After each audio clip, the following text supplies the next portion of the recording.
Update: wife and I decided to try for kids last year. Found out I'm completely infertile without surgery. 5 months later, she got pregnant. Original post: my wife, 33 female, and I, 34 male, have been married for 3 years, together for 6. She's always been one of the most amazing people I've ever met.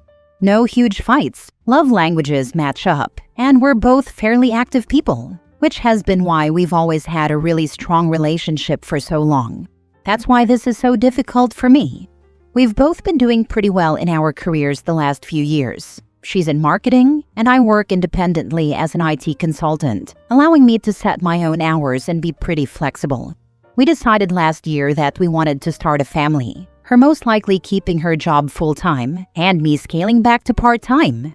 We've both been anxious but pretty excited to have our own kids. Long story short, I was diagnosed with azoospermia last December. A blockage in the pipes just meant I wasn't actually producing any sperm when ejaculating. It's curable with surgery, thankfully, and we finally got it scheduled this July.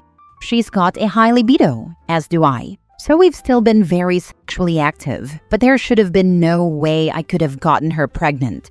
She missed her period this week. I couldn't imagine that she might actually be pregnant, right? The babies are bottled in until they get the blockage out. She took 3 tests though, and sure enough, they're all positive. At first I was stunned because this shouldn't be possible. She's never been unfaithful to me in the past and never given me a reason not to trust her. I'm not the jealous type, but I'm literally stuck. The doctor said this couldn't happen, and I can't believe my wife would jeopardize the future we've been so excited for over some fling, when we seem to have such a great emotional and physical connection. My wife's been ecstatic. She's given no indication of any guilt or worry that she may have cheated. She was so excited when she first found out that I didn't express my worries then. But she left for work and now I feel completely torn. What if she did cheat? Looking back now, there are a few tiny things that didn't seem to be an issue, but now have me racking my brain for clues. Her job often has her taking clients out for dinner, and it's not uncommon for her to get back later in the evening. She definitely had a busy last few months, but that's not uncommon for her job. She always wears one of the same 2 perfumes. But she came back one night smelling completely different. I remember seeing a text message on her lock screen of just a winky face, a different time, but assumed it was one of her girlfriends. Man, I don't know what to do. I set up an appointment on Monday to see if there's any chance it could be mine. If it is mine and I accuse her of cheating, I feel like the world's biggest a-hole. But she's coming home in a few hours, and I don't know what I'm going to say to her. I can't stop thinking of these small things that may have been her cheating, and I just didn't see it. Do I wait until the doctor appointment Monday before talking to her, or do I bring up these insecurities while she's celebrating the pregnancy? I'm worried I won't be able to hide what's going on. Now for the top advice before reading the updates. I'd say you should wait for the appointment. Biology can surprise us sometimes, but prepare for the worst-case scenario.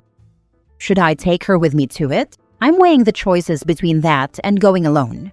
I'm going to have to bring it up anyways. There's no way I can hide this when she gets back. Don't bring her with you. You don't know what the doctor might say. If the news is good, congratulations, my man. If the news is bad, just take some air and be as calm as possible.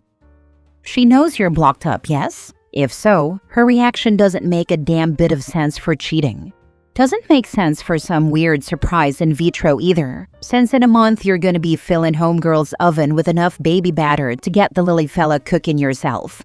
Occam's razor is her cheating, but I've got a suspicion this is a medical mystery, not a matter of fidelity.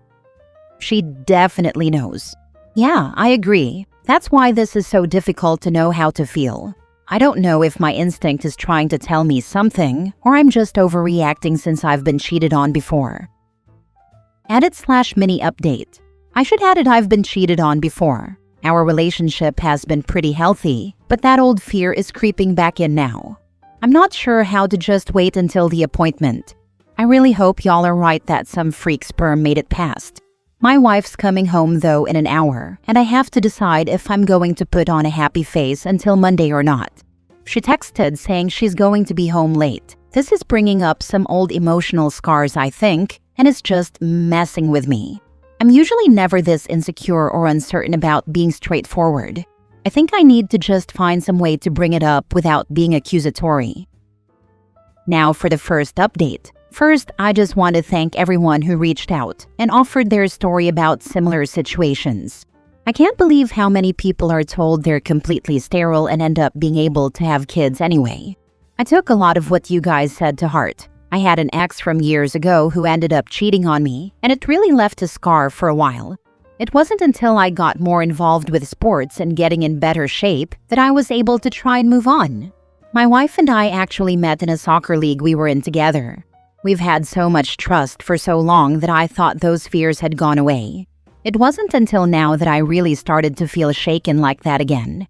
But I didn't want to let my past get in the way of what could be just a huge blessing.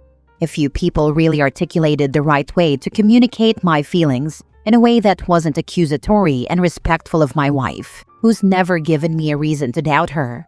It's not uncommon for her to sometimes be home late, and she'll usually like to go straight to bed. I didn't want to dump this on her immediately and decided to give myself a night to sleep on it. I got up pretty early, just being restless, went for a run, and cleared my mind. I couldn't wait any longer. I made our favorite omelets and told her I needed to talk about something. You know I'm not Ashley, right? She knows me well. Ashley's my ex who cheated.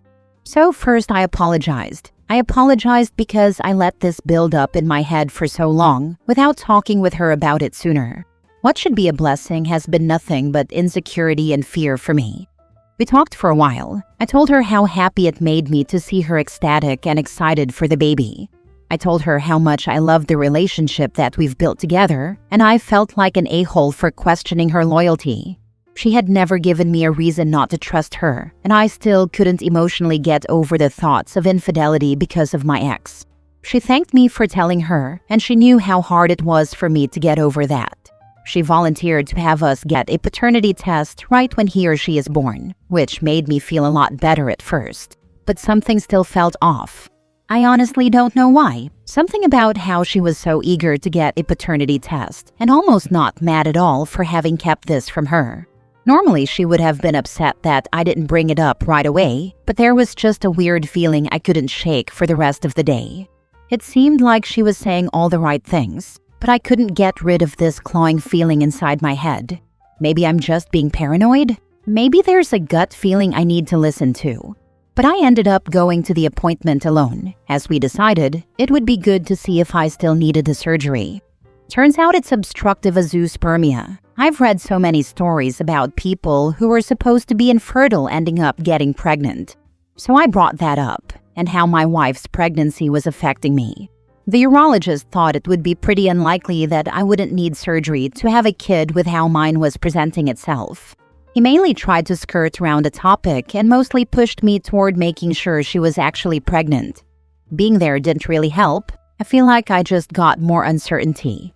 She had another night being out until 8:30 last night. We talked about scheduling an appointment to verify the pregnancy when she got home. She seemed a little confused, but then quickly agreed. She promised to do it in the morning. I asked how work had gone, and she gave me a kind of non-committal answer about her boss pushing her too much and being stressed out. There's nothing huge there, but she just seemed off. I really couldn't put my finger on it. We were still acting all lovey-dovey, but something just felt wrong. And I couldn't talk about it without repeating the same conversation we had Sunday. I've been trying to throw myself into work to distract myself, but I haven't been able to focus.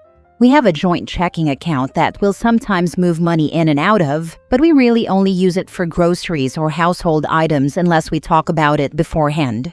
This morning, she moved half of it to hers, about $1,700.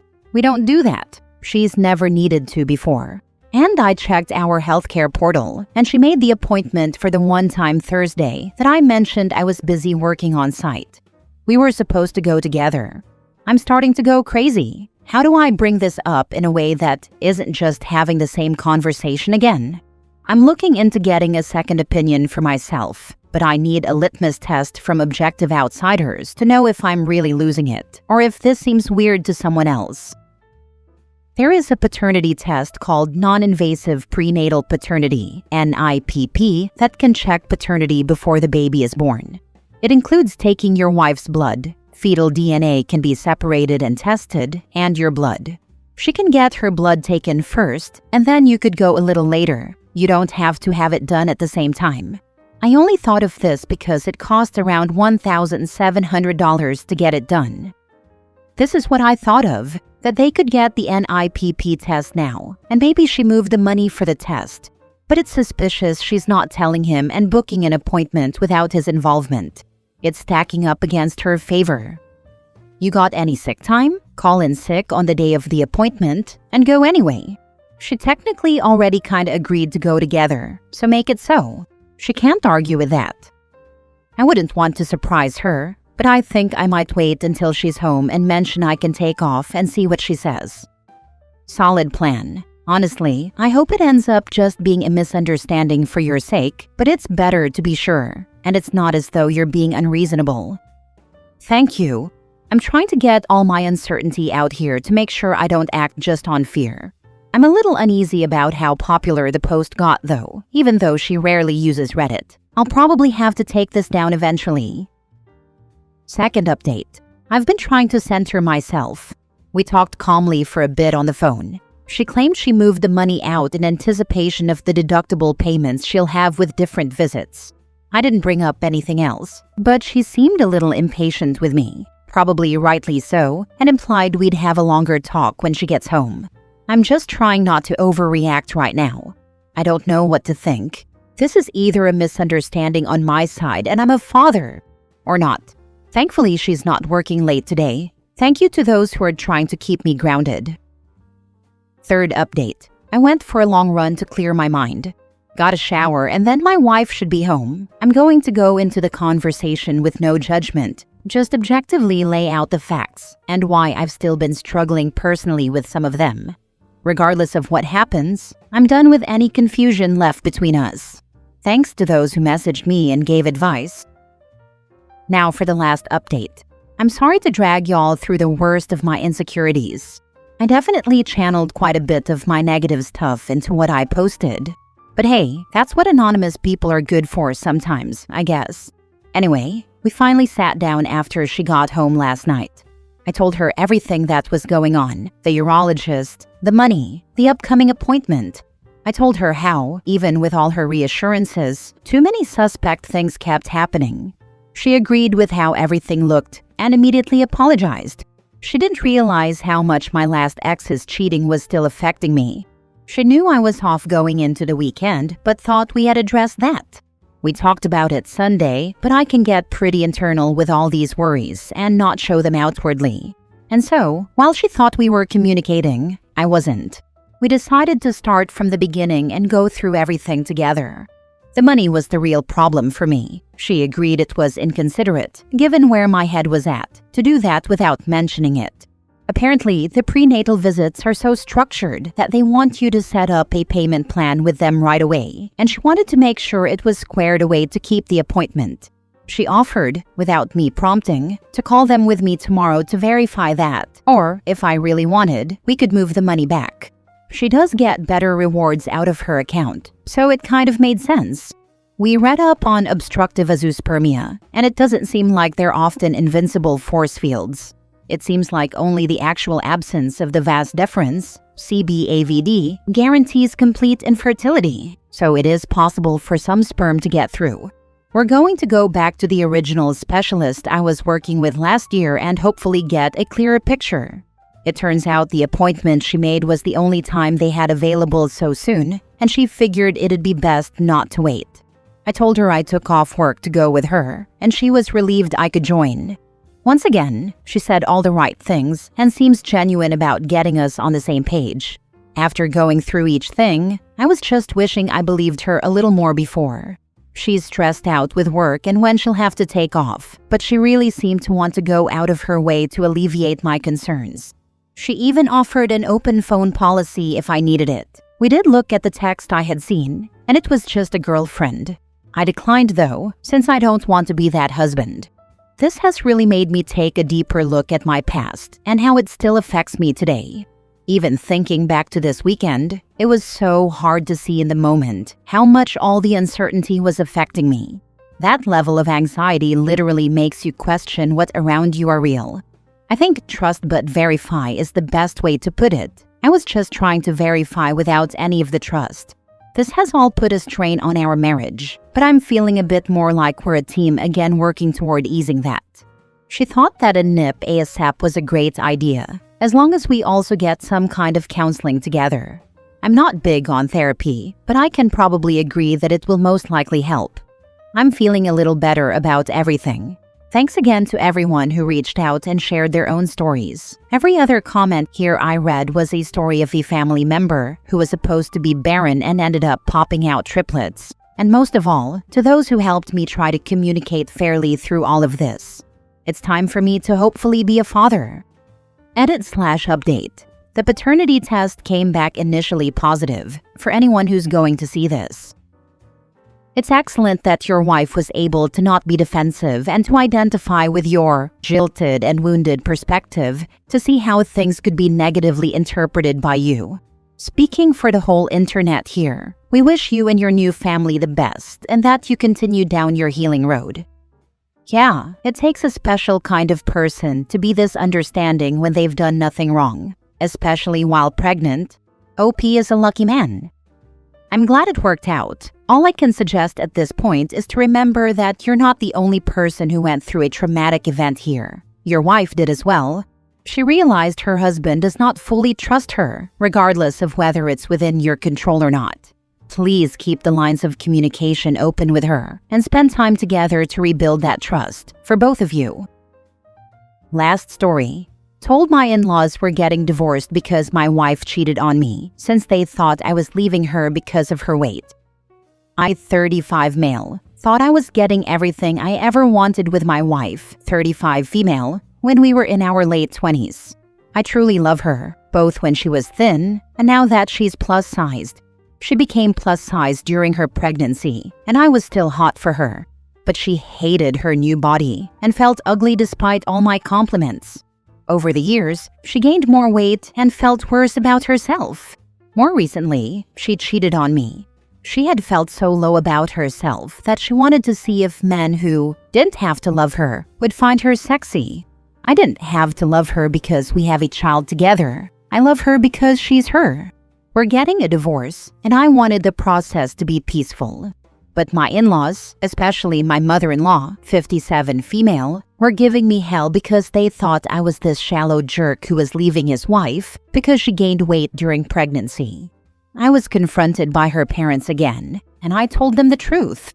Now my in-laws are giving my wife hell, and she's miserable. I don't want her to be miserable. I just wanted my in-laws off my case. No, you are not the a-hole. Your wife is, though. She lied to her parents about why the marriage ended. Instead of getting the therapy she obviously needs, she chose to cheat. She cheated and then lied about it. You're allowed to correct the record. Given how my wife's self-esteem is so low, she may honestly believe that's why we're getting divorced. She's so convinced that I'm not attracted to her anymore and that I had fallen out of love with her. No amount of evidence has been able to convince her otherwise. She lied to them to make you the bad guy. She needs help. I also gained a lot of weight over the years, pregnancy and then an injury making me permanently disabled. I gave my significant other every opportunity to leave. I was miserable. I am not trying to one-up or compare miseries, different bodies, different experiences. What she did was inexcusable. She hurt you, betrayed you, and then tried to blame you so she didn't have to take accountability. You 100% did the right thing by telling them. However, if you can, tell them to get her some help and support and not beat her further into the ground. She dug herself a hole. They don't need to bring in a backhoe. You don't have to, obviously. Anger or rage is absolutely valid. Some of us can dig our way out, some can't. I wish you healing, sir. Growing up and during early adulthood, she was the prettiest girl. I think she had placed so much stock in that. She has a narrow view of how she needs to look to be pretty. The change in her looks really affected her mentally.